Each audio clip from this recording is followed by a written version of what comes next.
मुझे मुंबई शिफ्ट हुए कुछ 2 साल हो गए हैं। इससे पहले मैं हॉस्टल में रहती थी। मेरे पास जगह नहीं थी पौधे उगाने के लिए, पर इन 2 सालों में मैंने कुछ 100-200 पौधे इकट्ठे कर लिए। अब ये जो इतने सारे पौधे हैं, इसमें अलग अलग कैटेगरी है। कुछ पौधे हम उगाते हैं खाने के लिए, जैसे घिया, सब्जियां अलग अलग, टमाटर, खीरा। कुछ पौधे हैं जो उगाते हैं सजावट के लिए, फूल हो गए, इंडोर प्लांट्स हो गए। और एक कैटेगरी जिसके बारे में मैं आज बात करना चाहती हूँ, वो पौधे हैं जो हम यूज़ करते हैं, या तो कभी कोई बीमारी हो गई, छोटा मोटा खांसी जुकाम हो गया, या फिर सलाद में यूज़ करने के लिए हर्ब्स हो गए। तो पहला पौधा मेरी आज की लिस्ट में है तुलसी। ये बहुत ही कॉमन पौधा है। आई एम श्योर आपको ऑलरेडी इस बारे में पता होगा। मुझे तुलसी के बारे में घर में अंदर बैठ के बात करते हुए थोड़ा अजीब लग रहा है, लेकिन बॉम्बे में बारिश बहुत ज़्यादा हो रही है, इसलिए मैंने सोचा कि वीडियो के लिए अंदर आ जाते हैं। तो तुलसी के बारे में एक चीज़ जो ध्यान रखनी है वो ये कि इस पर फूल नहीं आने देना है। और उसका कारण क्या है? बहुत ही सिंपल कारण है। जो भी पौधे हम पत्तों के लिए उगाते हैं, उनमें यदि फूल आने लगता है तो वो पौधा मरने लगेगा। ऐसा क्यों? रीज़न ये है कि एक पौधा फूल क्यों बनाता है? फूल इसलिए ताकि उसमें बीज तैयार हो और फिर इस बीज के थ्रू वो नेक्स्ट जनरेशन और आगे बढ़ सके। लेकिन हमें उसके बीज में इंटरेस्ट नहीं है, हमें तुलसी के पत्तों में इंटरेस्ट है। तो अगर आप चाहते हैं कि आपका तुलसी आगे बढ़ती रहे और मरे ना, तो सबसे इम्पॉर्टेंट चीज़ है कि ये जो आप फूल देख रहे हैं, इनको हटा दें। और मैं क्या करती हूँ, मैं फूलों को तोड़ के वापस मिट्टी में डाल देती हूँ। इससे जो बीज है, यदि वो जर्मिनेट करेगा तो मेरे को नया पौधा मिल जाएगा। लेकिन तुलसी इस सीज़न में बहुत हेवीली फ्लावर करता है, तो ये करना बहुत ज़रूरी है। अब तुलसी को आप जानते होंगे, इंग्लिश में कहते हैं होली बेसिल। होली क्योंकि हम इसको पूजते हैं। अब बेसिल जो है उसकी बहुत सारी स्पीसीज़ हैं, वैरायटीज़ हैं जिनको हम इस्तेमाल करते हैं। तो ये तुलसी हो गई होली बेसिल। हम जानते हैं कि इसका इस्तेमाल एंटी कैंसरस, एंटी इन्फ्लेमेटरी मतलब जब सूजन आ जाती है, डायबिटिक लोगों को भी दी जाती है, डाइजेस्टिव सिस्टम को बेटर करने के लिए यूज़ करी जाती है। एक्चुअली इसके एडवांटेजेस जो हैं वो बहुत सारे हैं, पर क्योंकि मैं गार्डनिंग के बारे में बात करना चाहूँगी तो मैं फोकस करूँगी पौधों के उगाने के बारे में। तो जो दूसरा तुलसी जैसा पौधा है, बेसिल की कैटेगरी है, वो है इटालियन बेसिल। अब इस पौधे के भी बहुत सारे एडवांटेजेस हैं। इसको खाने में जनरली लोग यूज़ करते हैं। तो ऐसे ही पर्पल बेसिल भी है, ऐसे ही थाई बेसिल भी है। आप कोई भी तरीके की तुलसी उगा सकते हैं, कोई भी तरीके का बेसिल उगा सकते हैं। एक्चुअली इसको तुलसी कहना गलत है, इसको मोस्टली लोग बेसिल ही कहते हैं क्योंकि यूरोपियन खाने में यूज़ होता है, तो इसका इंग्लिश नाम ही जनरली यूज़ होता है। अब इसको उगाने के लिए आप इसको बीज से तैयार कर सकते हैं। यदि आप बिगनर हैं तो मेरा सजेशन आपके लिए ये है कि नर्सरी से पौधे लाइए, क्योंकि जब हम शुरू कर रहे होते हैं तो बहुत सारी चीज़ें समझनी होती है। सूरज कितना चाहिए, पानी कितना चाहिए। तो यदि आप बीज से शुरू करोगे तो एक और वेरिएबल ऐड कर रहे हो। यदि वो जर्मिनेट नहीं करेगा तो आपको लगेगा कि अरे मैं क्या गलत कर रहा हूँ या कर रही हूँ। तो इसलिए आसान करने के लिए मैं बिगनर्स को हमेशा कहती हूँ कि पौधा पहले नर्सरी से ले आइए। एक बार आपको समझ आ जाएगा पानी कितना डालना है, सन कितना मिलना चाहिए, लाइट कितनी मिलनी चाहिए, फिर आप स्टार्ट कर सकते हैं पौधों को बीज से। तो जब इसके सूरज और पानी की बात आती है तो जितना ज़्यादा सन मिलेगा उतना अच्छा है। कमाल की बात यह है कि तुलसी और बेसिल, एक्चुअली कोई भी कैटेगरी, हमें पता है कि जब बहुत अच्छा सन होता है तो बहुत अच्छा करता है, ग्रोथ अच्छी होती है। लेकिन अभी इतनी बारिश हो रही है बॉम्बे में, बिल्कुल सन नहीं आ रहा है, सूरज नहीं आ रहा है, उसके बावजूद पौधा बहुत अच्छा कर रहा है। और आई थिंक इसका कारण ये है कि जब नमी बनी रहती है मौसम में तो पौधा एक्चुअली अच्छा ग्रो करता है। तो इस पौधे के लिए पानी भी बहुत ज़रूरी है। मिट्टी को सूखने ना दे, और उसका तरीका ये है कि आप उसे छू के देखिए। अगर वो आपके हाथ पे चिपकती नहीं है तो आप पानी डाल सकते हैं, वरना रुक जाइए।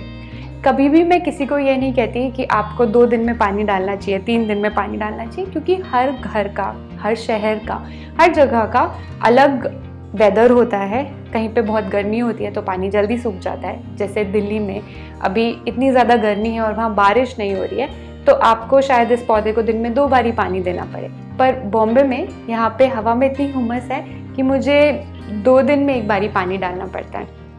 अब दूसरा पौधा जिसके बारे में शायद आपने ज़्यादा ना सुना हो, पर उसकी भी काफ़ी सारी क्वालिटीज़ हैं। वो है रोज़मेरी। बिल्कुल तुलसी की तरह इसको भी नमी पसंद है, सूरज पसंद है। पर एक चीज़ जो यहाँ मैं दिखाना चाहूँगी, आप नीचे देख सकते होंगे कि यहाँ पौधा सूखने लगा है। ये एक पत्ता देखिए, जब भी हम कुछ गलत करते हैं तो पौधा इमिजिएटली नहीं मरता। मोस्ट पौधे जल्दी नहीं मरते हैं, कुछ दिन लगते हैं और वो आपको सिग्नल देता है। सबसे बड़ा सिग्नल कि आप कुछ गलत कर रहे हैं वो है पत्तों का रंग देख के।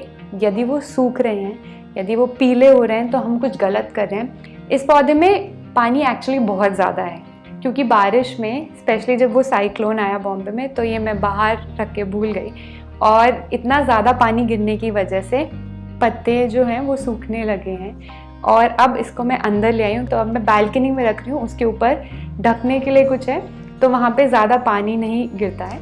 आई होप अब ये पौधा ठीक करेगा, क्योंकि ऊपर के पत्ते देखो तो कुछ जो हैं उनकी टिप्स ब्राउन हो गई हैं। एसेंशली ये एक साइन है कि पानी गलत है पौधे के लिए।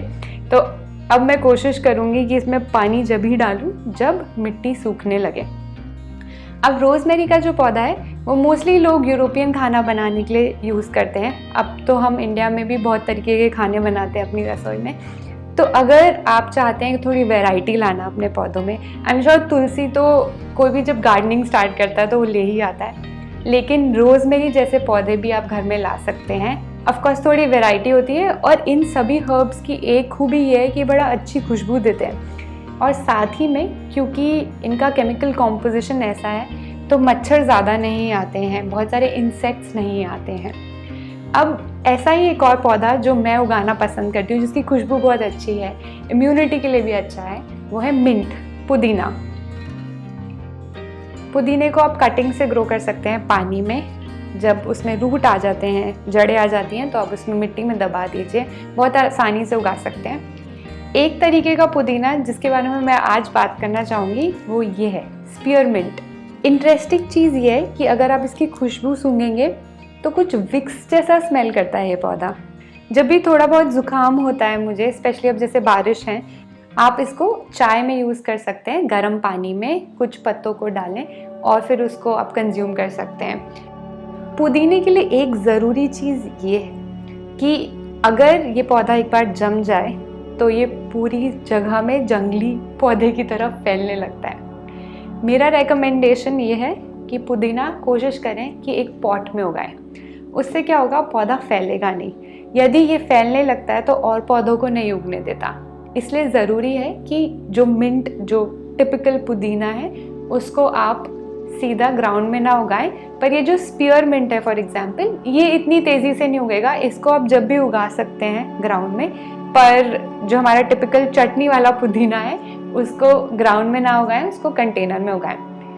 ध्यान रखने के लिए तो यही देखना है कि सूरज जो है वो अच्छा होना चाहिए, और पानी जब डालना है जब मिट्टी सूखने लगे। एक रेकमेंडेशन बिगनर्स के लिए जिन्होंने गार्डनिंग करनी अभी अभी शुरू करी है वो ये है कि ये जो मौसम है, करंट मौसम, जब बरसात आनी शुरू हो गई है, कुछ जगहों पे आने वाली है, ये एक अच्छा समय है नए पौधे ट्राई करने का। क्योंकि जो मौसम है वो बहुत ज़्यादा गर्म नहीं होता। जब बहुत ज़्यादा गर्मी होती है तो मैं सजेस्ट करूँगी तब नए पौधे ना ट्राई करें, क्योंकि पहली बार जब आप नर्सरी से पौधे को घर में लाते हैं तो जो एटमॉस्फेयर है, जो वेदर है, वो उसके लिए बदल जाता है। पौधे को समय लगता है एडजस्ट करने के लिए। इसको एक्लिमेटाइजेशन कहते हैं, साइंस में पढ़ते हैं हम, बायोलॉजी में ये कॉन्सेप्ट।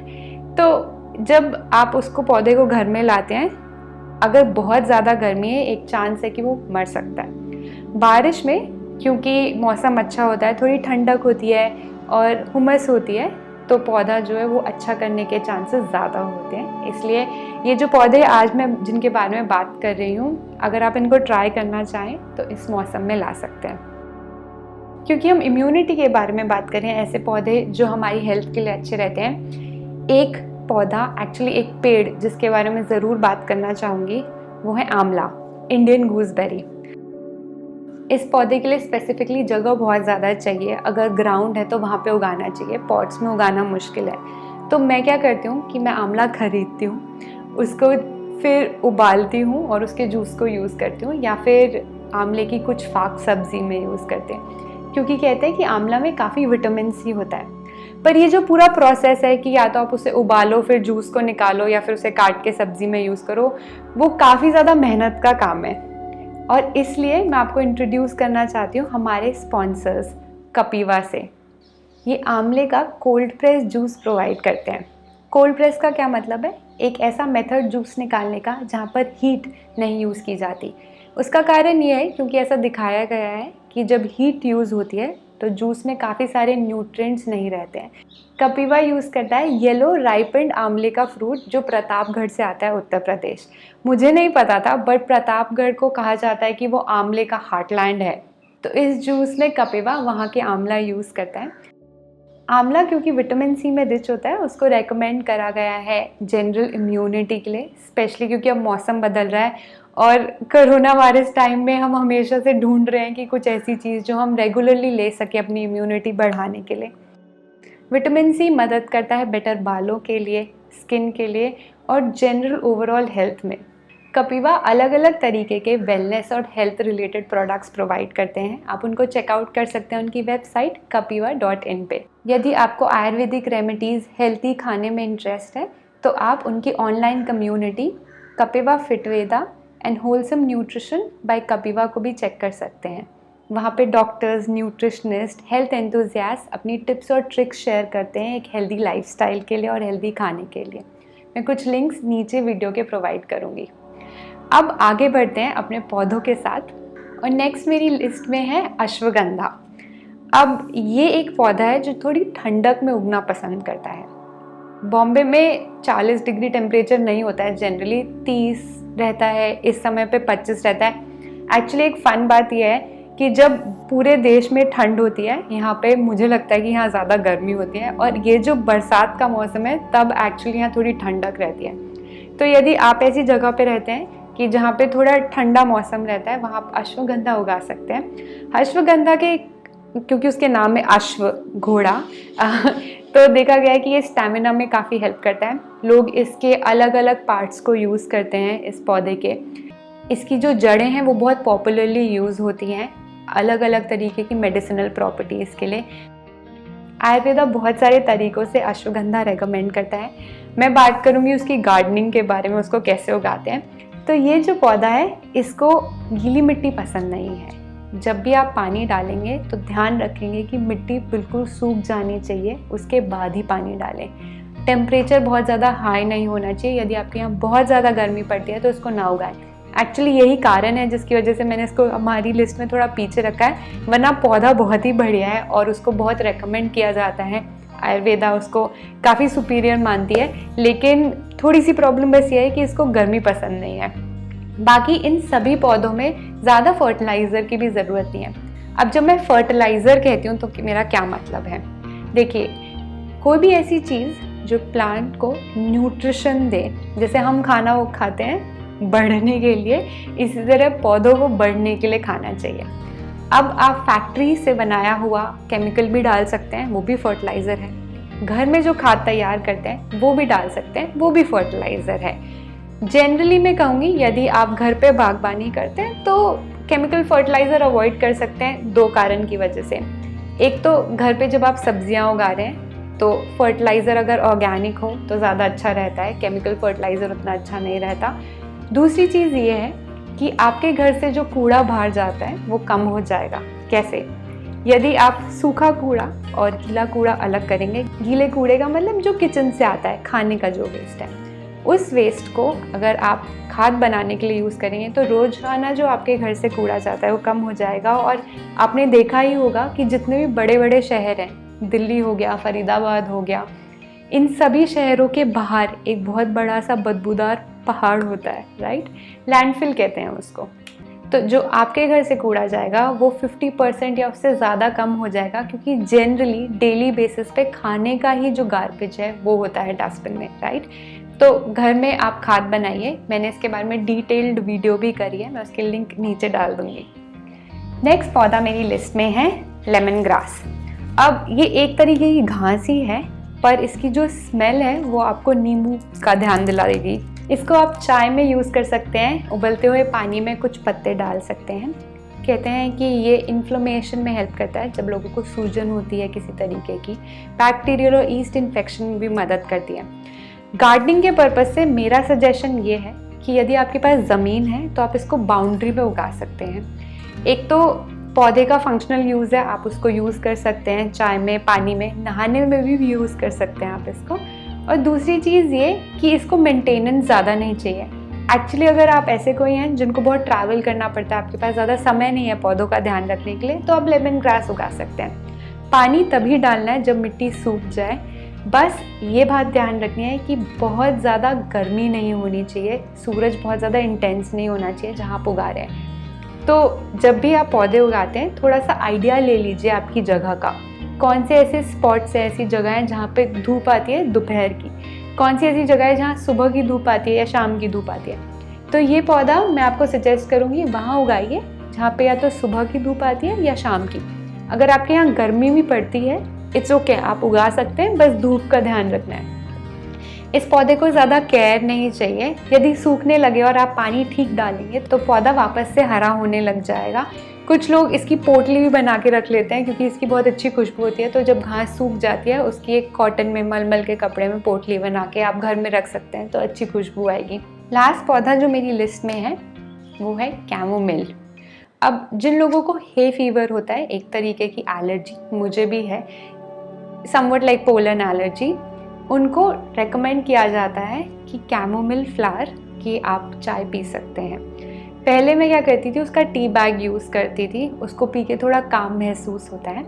अभी जो कैमोमिल का पौधा है, 2 तरीके के कैमोमिल होते हैं बाज़ार में जो आपको मिलेंगे। एक तो रोमन कैमोमिल, एक जर्मन कैमोमिल। कुछ लोग दोनों के फूल यूज़ करते हैं, कुछ लोग सिर्फ रोमन कैमोमिल के यूज़ करते हैं, और चाय में लोग इसके सूखे फूल इस्तेमाल करते हैं। अब इस पौधे को ज़्यादा पानी पसंद नहीं है, तो यदि आपके पास ग्राउंड है या पॉट है, आप दोनों चीज़ों में इसको उगा सकते हैं। ये मेरे हर्ब्स के कलेक्शन में रीसेंट पौधा है, मैंने अभी इसको ट्राई करना शुरू करा है। इसमें कुछ ही फूल आए थे, ज़्यादा नहीं आए। मैं सोच रही हूँ शायद अब क्योंकि मौसम ठंडा हो गया तो शायद ज़्यादा फूल आए। एक्चुअली इन सभी हर्ब्स के साथ मेजर प्रॉब्लम है गर्मी की। यदि धूप बहुत ज़्यादा है, टेम्परेचर बहुत ज़्यादा गर्म है, तो उनका एक्स्ट्रा ध्यान रखना पड़ता है। तो अगर आप ऐसी जगह पे रहते हैं जहाँ गर्मी बहुत ही ज़्यादा है, तो मेरा रिकमेंडेशन होगा कि आप लेमन ग्रास उगा सकते हैं, तुलसी उगा सकते हैं, बेसिल उगा सकते हैं। यदि आप तुलसी तो उगाते हैं तो बेसिल ज़रूर ट्राई करें, पास्ता में बहुत ही अच्छा टेस्ट करते हैं। एक्चुअली मार्केट में बेसिल बहुत महंगी मिलती है, पता नहीं क्यों, बट जब आप अपने आप उगाएंगे तो देखेंगे कि पौधा बहुत आराम से उग जाता है। आपको ये वीडियो कैसी लगी मुझे ज़रूर बताइए नीचे कमेंट सेक्शन में। अक्सर मैं पढ़ती रहती हूँ कि आप क्या पूछ रहे हैं, क्या जानना चाहते हैं। कभी कभी मैं रिप्लाई नहीं कर पाती, बट मेरी कोशिश यही रहती है कि हम वीडियोज़ में उन सारे सवालों के जवाब दें। I hope you enjoy the video. Take care and I will see you soon.